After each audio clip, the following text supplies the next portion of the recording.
Orúkọ mi ni Joseph Olúwafẹ́mi ọmọ bíbí Ìṣẹ́lú Ìsì ní Kwara State. Mo ní accident ní April 24, 2010. Driver ni mí, mo ń bọ̀ láti Alákíá ní Ìbàdàn.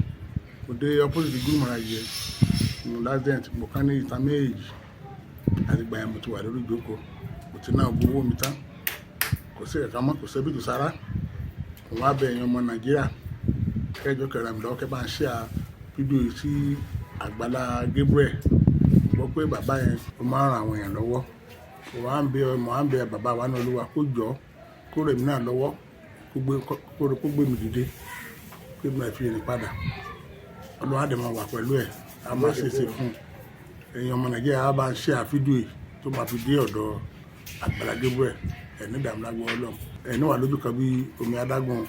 Nọ́mbà mi 080 63 79 43 29 080 63 79 43 29. Wọ́n á bẹ̀yẹ̀ ọmọ Nàìjíríà bá ti rí fídíò ẹ̀jẹ̀ bá share dé kó máa dé ọ̀dọ̀ àbáwá rẹ̀ Àgbàlá Gabriel. Ẹjọ́ ẹni dààmú ẹ máa rí ṣe o. Ẹni wà lójú kan bí omi adágún o. Ẹjọ́ ẹ ṣàánú mi.